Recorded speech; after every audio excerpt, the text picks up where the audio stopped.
Hola, en este nuevo vídeo lo que te quería enseñar era cómo trabajar con Git y GitHub a un nivel muy básico. Lo que vamos a hacer va a ser crear un proyecto utilizando IntelliJ, un proyecto Maven utilizando IntelliJ.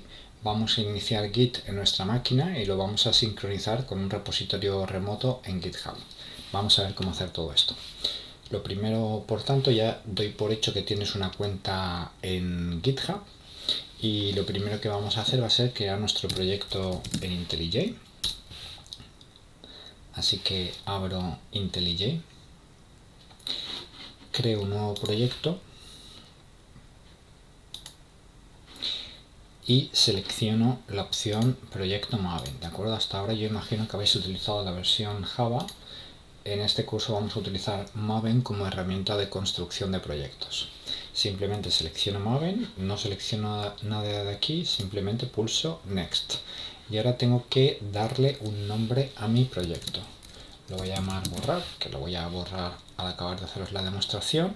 Y vamos a desplegar con esta flechita de aquí las características o algunas variables para los artefactos del proyecto. Entonces, fijaos, lo primero que vamos a hacer es setear el Group ID. El Group ID es un identificador único de todo el código del proyecto. Se suele utilizar, como veis aquí, una URL invertida. ¿Qué quiere decir eso? Pues, por ejemplo, la URL www.ugi.es es un dominio en internet. Pues lo que se hace es que como group ID se da la vuelta a esa URL y es lo que se utiliza en los proyectos Maven. En mi caso, lo que voy a utilizar, y os aconsejo que vosotros también lo hagáis en vuestros proyectos, voy a utilizar es.ugi y aquí Belfern. Vosotros pondréis aquí como última parte de este group ID vuestro AL. ¿Por qué hacemos eso? Porque este group ID es una especie de dominio. Entonces nadie más va a utilizar este dominio y no va a haber conflicto cuando alguien utilice bibliotecas que estén en dominios distintos pero que se llamen igual. Como Artifact ID voy a dejar lo mismo, que es el nombre del proyecto, y como versión del software, pues yo siempre empiezo con 0.01, ¿vale? Que es la versión inicial. Pulso sobre Finish, se me abre IntelliJ, se construye el proyecto Maven y lo primero que vais a ver aquí es el fichero de configuración del proyecto POM.xml. De aquí no voy a tocar nada, lo único que voy a hacer es comentaros. Fijaos, el group ID está dentro del proyecto, dentro del fichero POM.xml, también el artifact ID, que es el nombre de nuestro proyecto, y la versión. Y luego tenéis unas propiedades para setear la versión del compilador, y como veréis en clase de prácticas podéis importar todas las bibliotecas que vayáis a utilizar en vuestro proyecto, las declaráis aquí. Entonces es comodísimo como herramienta de construcción de proyectos. Yo, en vez de ver Maven, me voy a concentrar en cómo utilizar Git. Entonces, lo primero es que ya tenemos este fichero configurado. Pues voy a abrir ahora, me voy a pasar esta que tengo aquí. ¿De acuerdo? Voy a ir donde tengo mi proyecto. Esto es todo los ficheros que de momento se han creado. Tengo un fichero que se llama borrar IML, este es propio de IntelliJ, el POM.xml que es propio de Maven y me sirve para definir la estructura de mi proyecto, y el src donde se van añadiendo los compilados, ¿vale? ¿Cómo inicio un proyecto Git? Esto es lo primero que vais a hacer siempre. Pues el comando es muy sencillo, suponiendo que tenéis Git instalado, es simplemente teclear git init. Git init sirve para crear o para indicarle a Git que queremos empezar a tener control de versiones sobre nuestro repositorio. ¿De acuerdo? Ya se ha creado. Si hago ls sigo viendo lo mismo que antes, pero si hago s-al veré que se me ha creado este directorio oculto, el .git. Este es el que utiliza Git. Yo este directorio jamás lo voy a tocar, y es el que utiliza Git para llevar registro de todos los cambios de todas las versiones de nuestro proyecto. acuerdo? Voy a volver entonces a... Bueno, no, perdón. Lo primero que vamos a hacer va a ser... bueno, primero lo tecleo y os voy comentando qué significa todo esto. Si escribo git status, este comando me dice cuál es el estado del proyecto. Entonces, fijaos, aquí lo que vemos es que nos dice archivos sin seguimiento. Esto quiere decir que de estos archivos nunca se han hecho versiones en el sistema de control de versiones.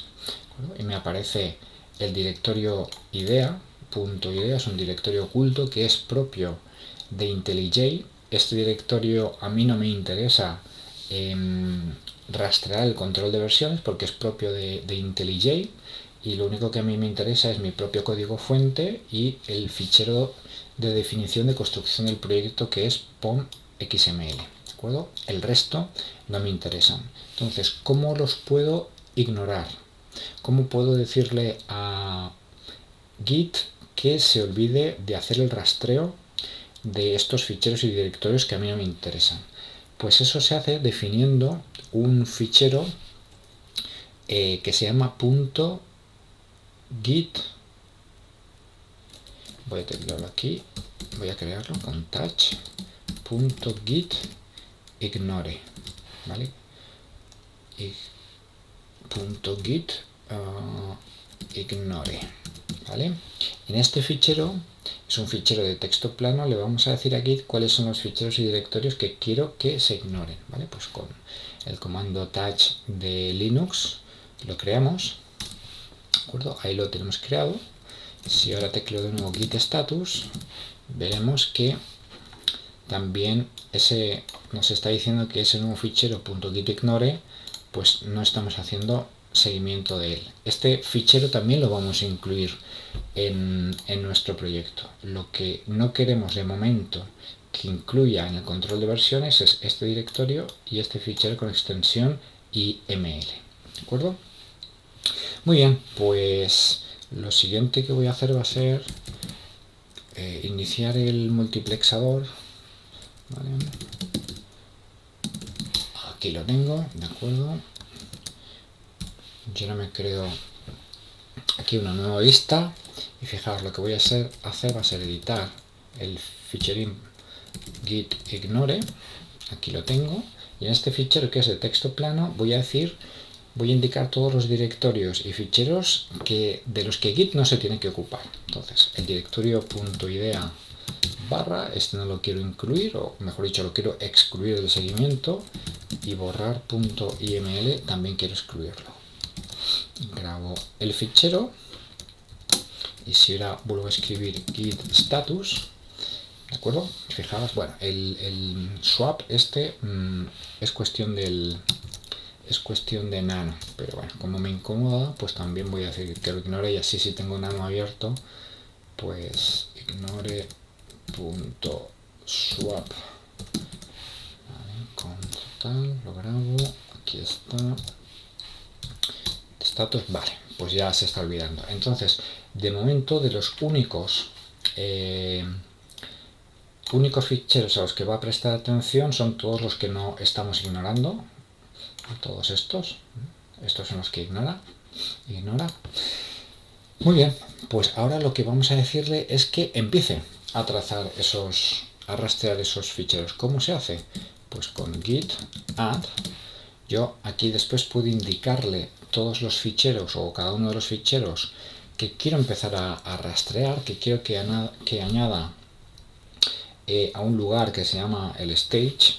Y si utilizo el punto, le estoy diciendo que de todos los nuevos, o de todos los que he hecho cambios, que por favor los añada al stage. ¿Vale? Pues voy a escribir git add punto, voy a escribir de nuevo git status, y vais a ver que ahora lo que pone es que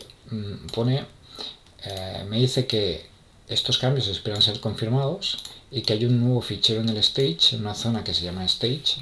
Esto es terminología de Git, ¿vale? Que estos dos ficheros están esperando que esos cambios sean confirmados. Para confirmar esos cambios lo hago con git commit. Git commit siempre me va a pedir que añada una pequeña descripción del contenido del commit, ¿vale? Simplemente para después poder yo fácilmente rastrear los cambios. Ahora enseguida lo veremos. Voy a escribir un texto descriptivo, pues simplemente creada estructura del proyecto y ya está. ¿De acuerdo? Entonces fijaos que ahora sí que todos estos dos ficheros, el .gitignore y pom.xml, los ha añadido. Ahora ya tenemos una versión. En algún sitio lo gestiona Git y yo no me preocupo. En algún sitio esos ficheros están siendo rastreados. Ya se ha hecho una primera versión de esos ficheros. Si yo escribo git status de nuevo, me va a decir que estoy en la rama master. Esto es importante, luego veremos temas de ramas. Me dice nada para hacer commit. El árbol de trabajo está limpio. Eso quiere decir que yo todos los cambios que he hecho en mis ficheros ya los he volcado sobre el sistema de control de versiones. Otro comando interesante es git log. Con git log me saca todo el histórico de los commits que he hecho. Entonces fijaos, aquí me da este primer número tan largo, es simplemente un identificador único para este commit. Luego ya veremos qué significa esto de aquí con el tema de las ramas.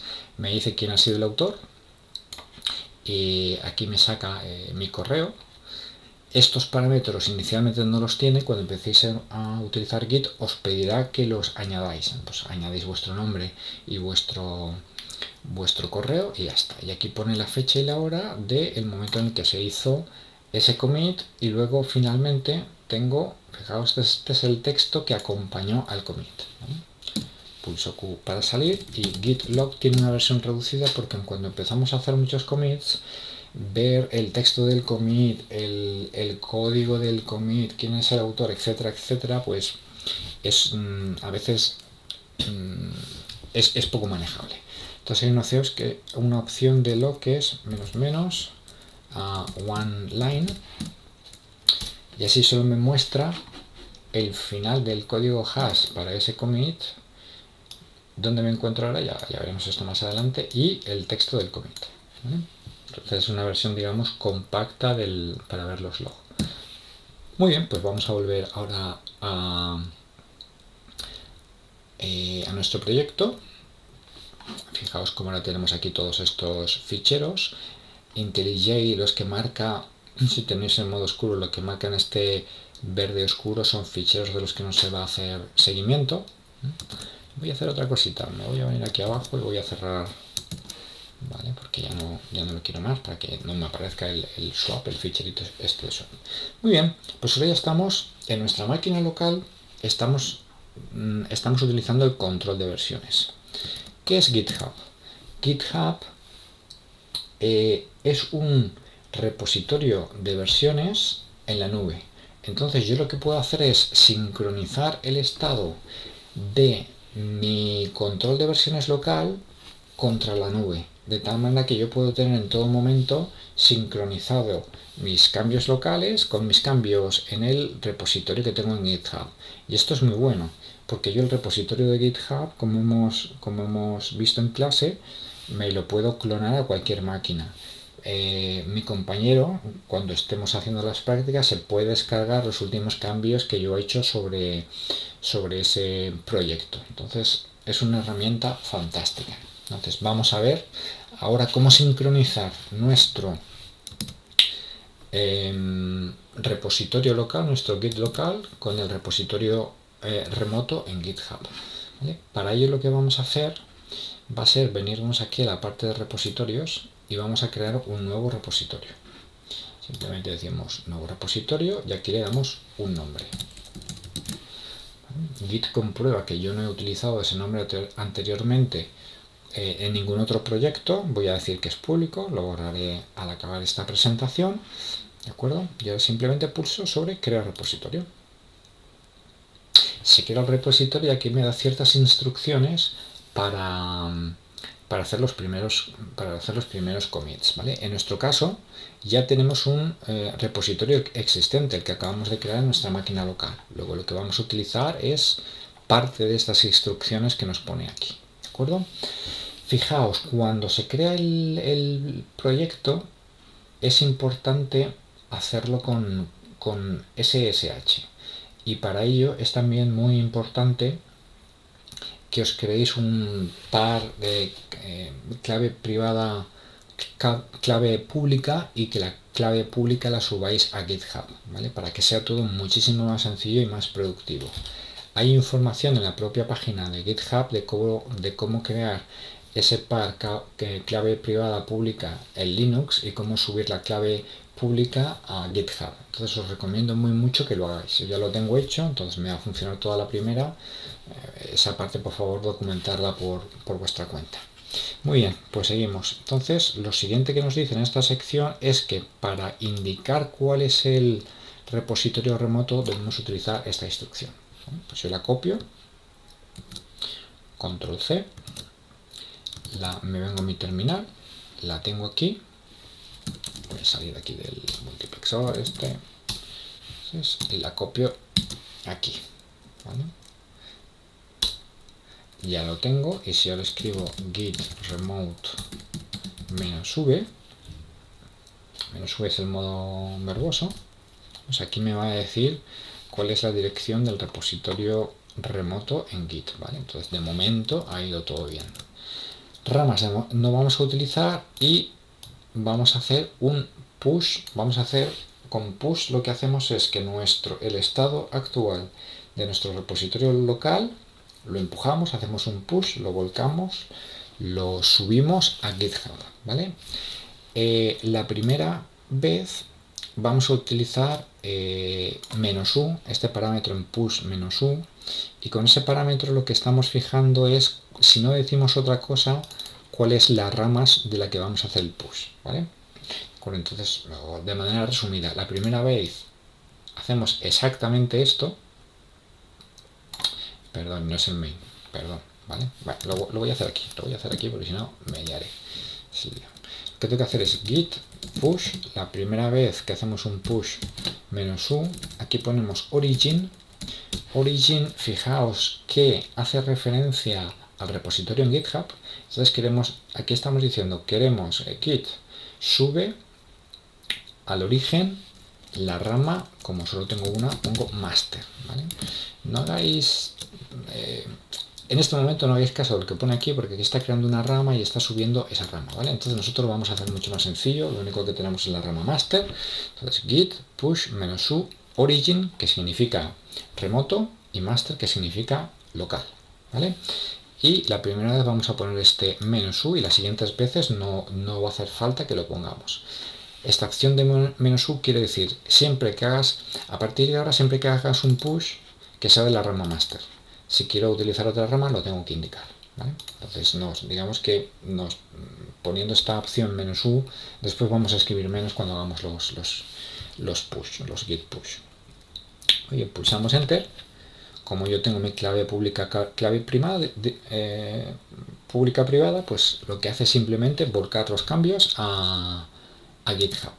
Si ahora me vengo aquí a GitHub y refresco la página, fijaos, aquí está mi proyecto. Los dos ficheritos que tengo aquí, el fichero POM y el fichero gitignore, son los que ha subido, ¿vale? Fantástico. Entonces, fantástico. Fijaos, ahora vamos a crear ya nuestra primera clase aquí.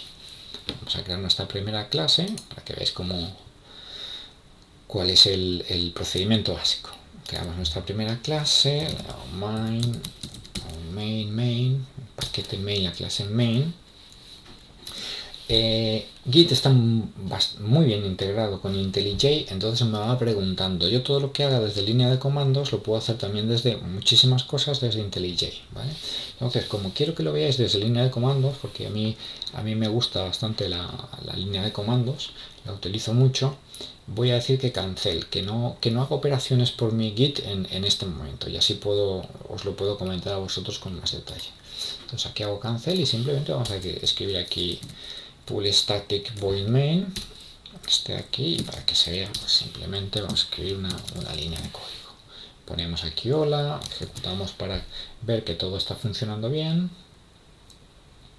Ahí se compila y se ejecuta mi proyecto. Aquí tengo la salida, vale, fantástico. ¿Vale? Pues ahora imaginaos que de nuevo queréis hacer una versión del estado actual de vuestro proyecto. Me voy a la terminal, déjame que cierre esto, me voy a la terminal y si vuelvo a teclear git status para saber en qué estado se encuentra mi proyecto, veréis lo siguiente, ¿vale? Como he creado el fichero main dentro del directorio src, ¿de acuerdo? Me dice que de este nuevo directorio no estoy haciendo seguimiento y de este otro directorio que se llama target tampoco estoy haciendo seguimiento. El directorio src es donde están mis fuentes, mi código fuente, mis ficheritos con extensión .java. Y el directorio target es donde se ponen los compilados. Yo los compilados no me hace falta, son binarios y no me hace falta rastrearlos porque siempre puedo generarlos. Entonces lo que vamos a hacer es en el fichero .gitignore añadir también el directorio target para que no lo rastree, ¿vale? Entonces con nano.gitignore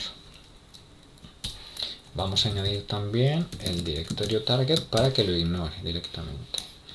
Control X, lo he modificado, quiero que lo grabe, ese es el nombre, y si vuelvo a escribir git status, ¿de acuerdo? Ahora simplemente lo que me dice es que git ignore ha sido modificado y src aún no lo tengo, aún no está en mi sistema de control de versiones, ¿vale? Pues fijaos, voy a hacerlo paso a paso para que se vea todo el detalle. Pues primero lo que voy a hacer es, por ejemplo, git add, y en vez de poner un punto para que lo añada de todo, yo puedo ir con un poquito más de detalle. Digo que añada primero git ignore.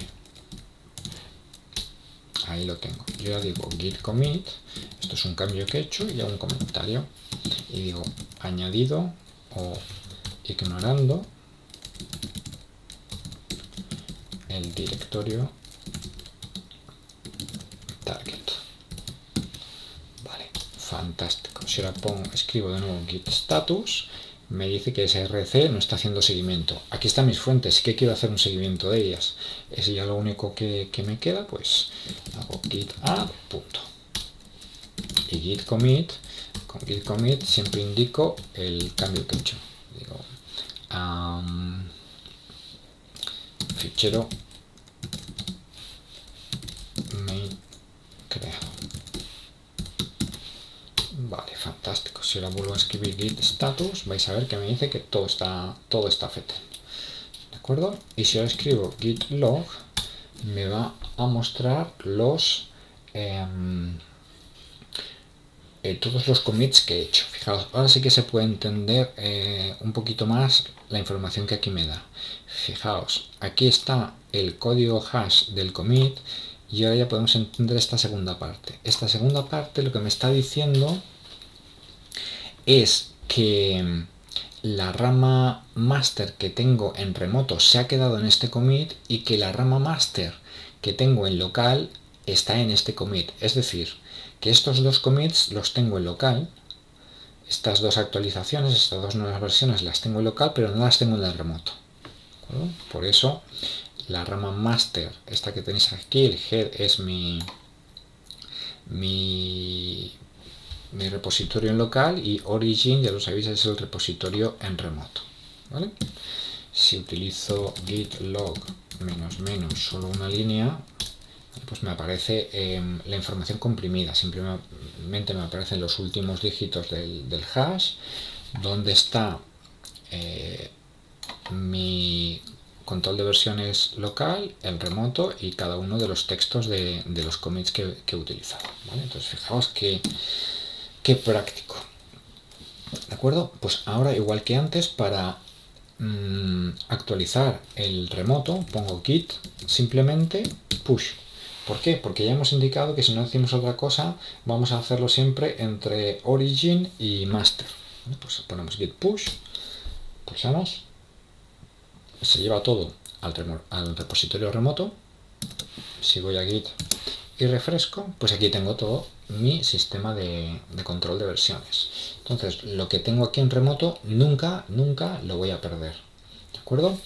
Imaginaos que esto lo estáis haciendo, todo el proceso este lo estáis haciendo en una máquina del laboratorio y que llegáis a casa y evidentemente vuestro ordenador no es el que tenéis en el laboratorio. Entonces, ¿cómo me puedo descargar a mi ordenador local o cómo puedo la última versión que tenga en el repositorio remoto, cómo me la puedo descargar a local?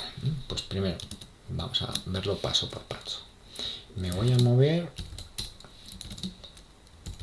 y voy a crear aquí un nuevo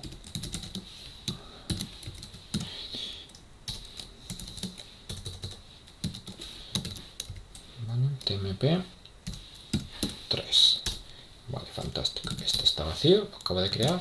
Lo primero que voy a hacer va a ser la primera vez que yo me descargue este proyecto, ¿vale? Imaginaos que estáis el primer día que vais al laboratorio, creáis el proyecto, creáis el repositorio en GitHub y subís todos vuestros cambios a GitHub.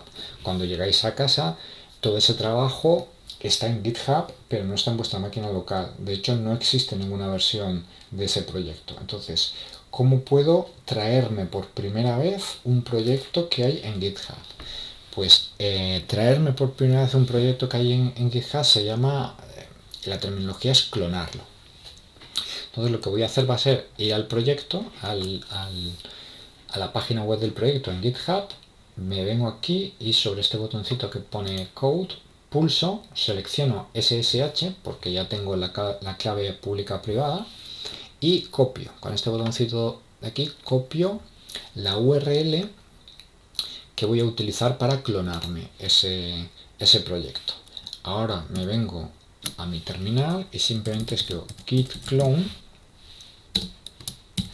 y pego aquí, ¿de acuerdo? La URL de GitHub. Bueno, no es una URL, pero bueno, lo que hemos copiado desde GitHub, ¿no? Utilizando este botoncillo hemos seleccionado SSH y lo hemos copiado, ¿vale? Pues eso lo ponemos aquí. Y ahora para clonarme por primera vez, el comando es git clone, ¿vale? Entonces acordaos que inicialmente este directorio está vacío, voy a clonarlo, perfecto, ls, ahí tengo mi proyecto creado, tengo mi proyecto, ¿vale? Fantástico, tengo mi proyecto Maven creado. Ahora este proyecto lo podía abrir con IntelliJ y no tendría ningún problema, ¿de acuerdo? Muy bien, pues fijaos, vamos a dar otro pasito, me voy a ir a tmp2 borrar, ¿de acuerdo? Y vuelvo a hacer un cambio. Pues aquí, por ejemplo, voy a crear un nuevo método privado, private void método, y este método pues que no haga cualquier cosa y ya está.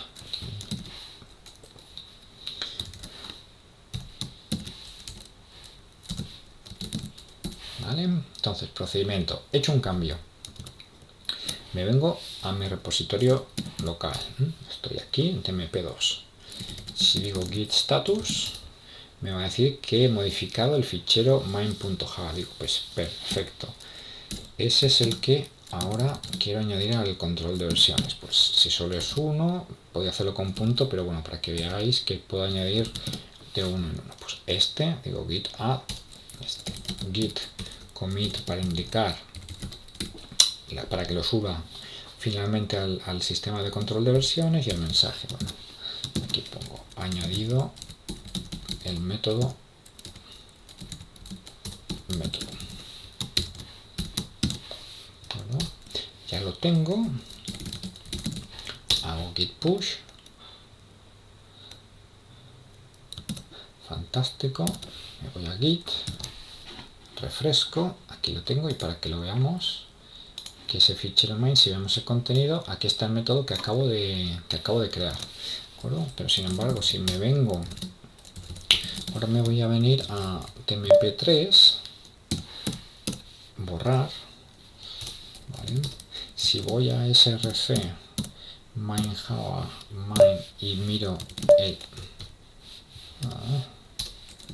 de acuerdo, si veo el contenido, fijaos que en este caso este método, ese nuevo método no está. ¿Por qué? Porque este repositorio, el que tengo en tmp3, está desincronizado. he hecho un cambio, desde TMP2 he hecho un cambio contra GitHub y ese cambio aún no me lo he descargado a TMP3, ¿vale? O dicho de otra manera, mi compañero ha hecho una actualización sobre GitHub y yo esa actualización no la tengo. Entonces siempre, antes de empezar a trabajar, antes de abrir incluso IntelliJ, lo primero que os recomiendo que hagáis es un pull. Lo contrario del push es un pull. Push me sirve para subir mis cambios al repositorio en remoto y el pull lo que hace es los últimos cambios que hay en el repositorio remoto me los descargo a mi versión local. ¿De acuerdo? Pues eso es lo que vamos a hacer ahora. Hago git, es muy sencillo, git pull simplemente, ¿vale? Y acordaos de nuevo que ¿de acuerdo? Ese método aquí no lo tengo. Pues voy a salir para que sea, ¿vale? Aquí. Aquí es donde tengo el raíz de mi proyecto y hago un git pull.